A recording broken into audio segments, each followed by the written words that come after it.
Hello, and welcome to my PowerPoint on Great Ancient Strategy. There are a lot of great battles out there, and I'm going to talk about a few of them today. If you want to read more, you can read Turn Around and Run Like Hell by Joseph Cummins. It's got a lot of great battles in there, a lot of fun, interesting parts of history in there. Our first battle up is the Battle of Cannae, also known as Hannibal's finest hour. A lot of people think that Hannibal is best known for crossing the Alps. The only thing is, by the time he got across them, he only had 3 elephants left out of 40. His real success that he had was at the Battle of Cannae. You see, he noticed that the Romans, once he got to the Roman Peninsula, they used heavy military forces that were mainly designed to overwhelm their enemy, but they couldn't move very well. So, he decided that he was going to need a deployment that allowed him agility and speed. So he bolstered the middle of his ranks with a weak, bulging middle section, and they even bulged out towards the Romans. He put his cavalry at the sides, ready to surround any troops from behind. Well, when the battle started, the Romans fell for the trap and ran straight in the middle. The enemies on the sides quickly got to the sides of them, and the cavalry ran around behind them, utterly crushing the Roman forces, and Hannibal got what he wanted, which is utter victory over the Romans. Next up is Alexander and the Siege of Tyre. Now, Alexander was heading his way south through the Middle East area, north of Israel today, and he needed the port of Tyre to cover his tracks from the Persians, who probably would have taken it and ambushed him. The only problem is the people of Tyre didn't like Alexander's army in their island, and he couldn't just invade it because he didn't have a fleet big enough and the island's walls were too high. So he had to have his engineers come up with another way of getting into the city.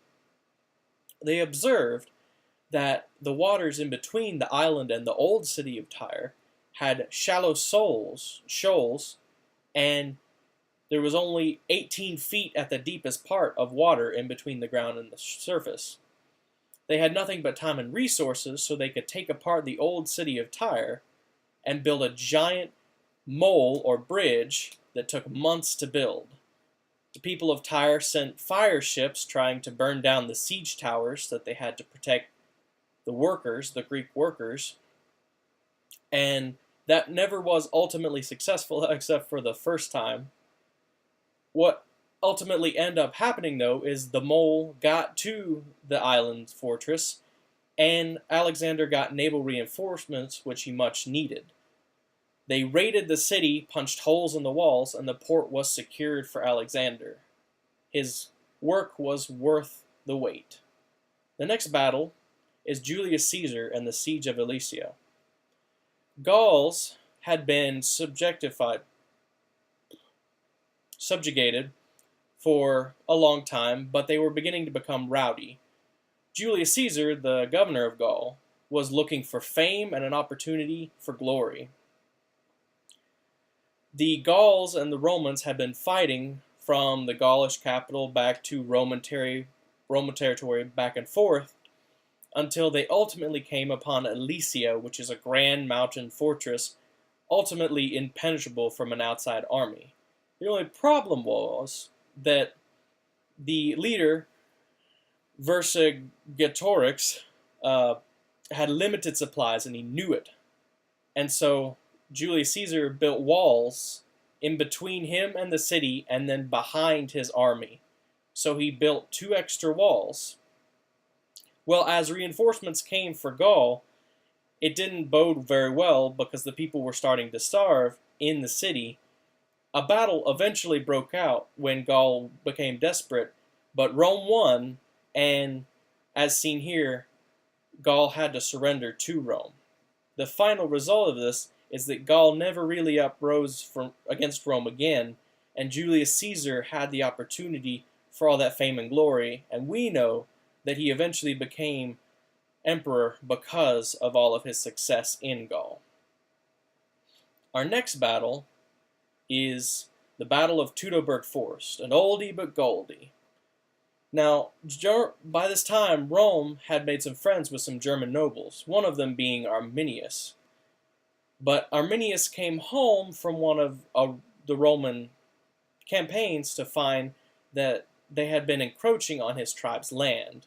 So he decided to mislead the governor, Quintilius Varus, to try and snuff out some rebels and march his armies.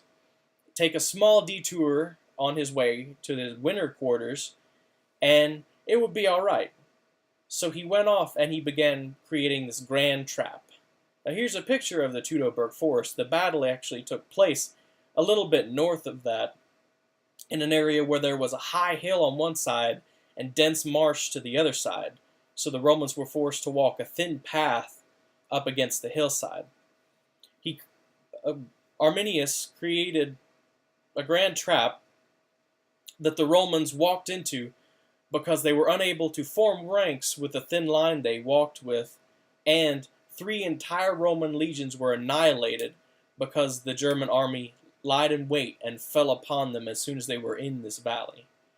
Ultimately, much of Germany became untouched by Rome after this because Rome was unwilling to conquer them, and the decline of Roman military power soon happened after this. I hope you enjoyed this presentation on great ancient battles and strategies. Have a nice day!